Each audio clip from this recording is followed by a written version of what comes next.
No atual cenário de pandemia, inúmeros setores da sociedade vêm pensando e planejando alternativas que contornem suas consequências. Na educação, a alternativa que tem surgido é o chamado ensino remoto.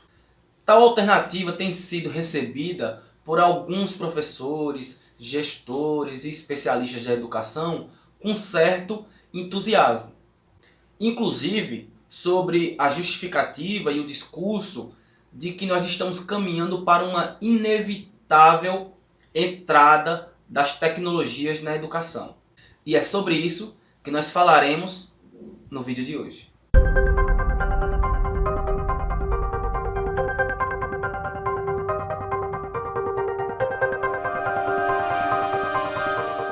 Bem pessoal, eu sou o professor John Matheus e esse aqui é mais um vídeo do canal Dialetizando. Antes de assistir o vídeo, não se esquece de, se não for ainda inscrito, se inscrever no canal, deixar seu like, seu comentário e compartilhar esse vídeo. Apesar das diferenças entre ensino remoto e EAD, acreditamos que o ensino remoto, tal qual vem sendo colocado e apresentado como alternativa inevitável e de cima para baixo no campo da educação, abre margem ou acaba sendo uma modalidade para um processo de ampliação da educação à distância em diversos níveis, segmentos e etapas da educação.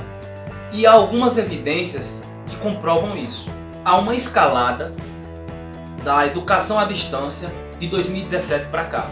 Isso porque a educação à distância é um forte instrumento de barateamento da educação pública. A aprovação da Emenda Constitucional 95, para quem não lembra, é a emenda do teto de gastos, ou seja, que limita por 20 anos os gastos que serão realizados nas áreas sociais, dentre elas na área da educação, impõe que novos modelos e ofertas educacionais mais baratas, mais enxutas, sejam materializadas.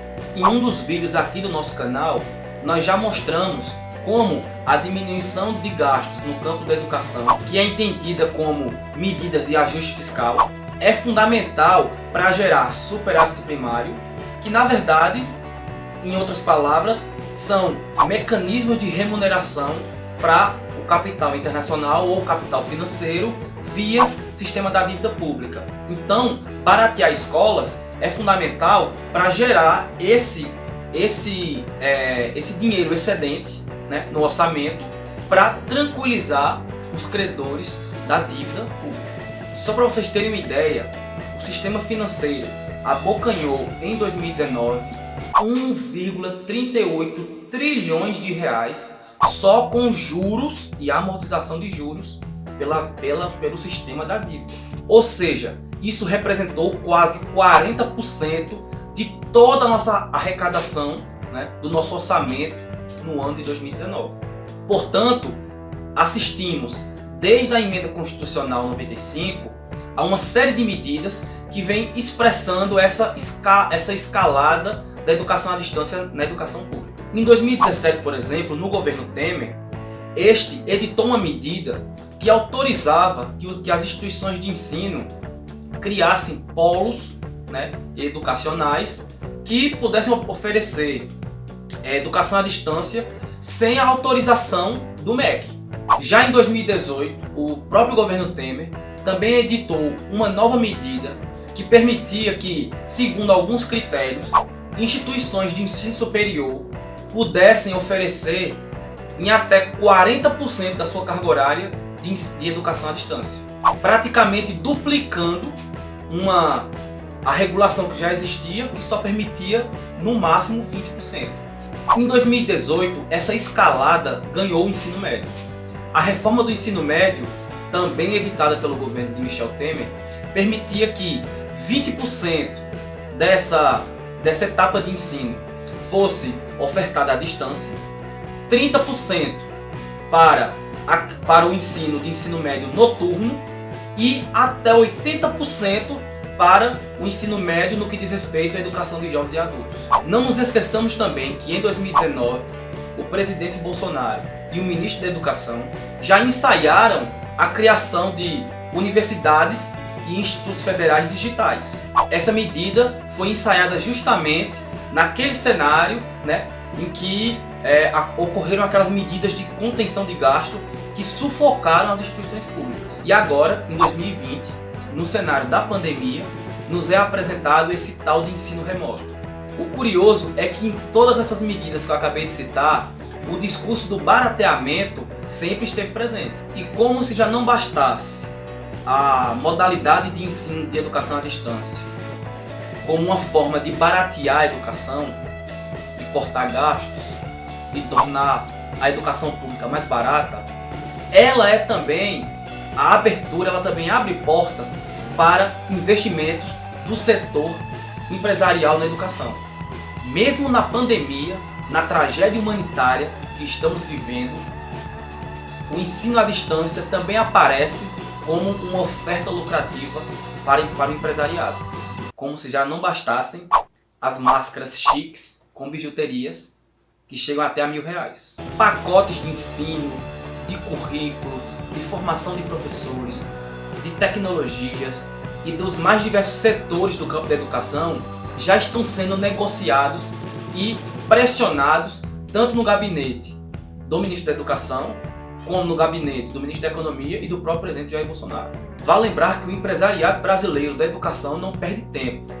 Nós temos no Brasil, apesar de sermos um dos países que menos gasta, menos investe em educação pública, temos um dos maiores, se não o maior, grupo educacional privado do mundo, que é a rede Croton Anhanguera. O curioso é que em países que já têm uma tendência histórica a buscar o mercado, né, como alternativa social, vem justamente fazendo o contrário do que vem se apresentando no Brasil. Os Estados Unidos, por exemplo, em estados como Washington, Geórgia e Texas, vem rejeitando o ensino remoto, né, e o ensino à distância e suspendendo de fato o calendário escolar. Após pressões dos pais, familiares, pesquisadores na educação e professores, chegou-se à conclusão de que o ensino à distância ou o ensino remoto iria agravar e aprofundar as desigualdades educacionais já existentes nesse país. O mesmo caminho também foi adotado, por exemplo, na França. E vale registrar, são países que historicamente têm uma forte adesão ao mercado. Um outro ponto a ser colocado nessa alternativa do ensino remoto é o quanto ela pode aprofundar processos já existentes de intensificação e precarização do trabalho do professor. Isso porque a modalidade ela permite uma grande economia de recursos humanos. Isso quer dizer que a parte que fica, que continua trabalhando, vai ter sua jornada e seu trabalho intensificado. Portanto, a redução da força de trabalho, de um lado, tendo em vista a economia que isso gera de outro uma intensificação e precarização dessa força de trabalho que vai ficar, que continua exercendo a atividade. Sem falar que esse trabalho, né, automatizado com o auxílio das tecnologias, ele permite também um rebaixamento da formação, ou seja, ele permite um treinamento desses profissionais menos qualificados e, portanto, a baixa formação abre espaço também para uma baixa remuneração, ou seja, para o trabalho precarizado. Perceba, portanto, que o interesse do mercado financeiro e educacional com a EAD e com a possibilidade que o ensino remoto abre para isso é dupla. De um lado, contendo os gastos, barateando a oferta educacional, e de outro, oferecendo esses formatos de educação pública mais baratos. Me parece claro que o que está em jogo não é uma mera alternativa num cenário excepcional ou algo passageiro, mas o ensino remoto está sendo apresentado como mais um instrumento dessa escalada da educação à distância, como uma forma de sucatear e baratear o ensino público em prol do mercado. Portanto, a pergunta que os professores, professoras, alunos e alunas e a comunidade como um todo educacional deve fazer é: de que lado nós estaremos nesse cenário de disputa em torno da educação pública? Do lado do ensino remoto, que vem sendo colocado como um cavalo de Troia nas instituições para permitir a entrada da racionalidade privada com mais força e, portanto, o sucateamento do modelo presencial, ou daqueles que defendem e resistem a partir de um modelo e de uma concepção de educação pública, popular, gratuita e de qualidade presencial que garanta que as pessoas tenham acesso ao conhecimento que a humanidade historicamente produziu.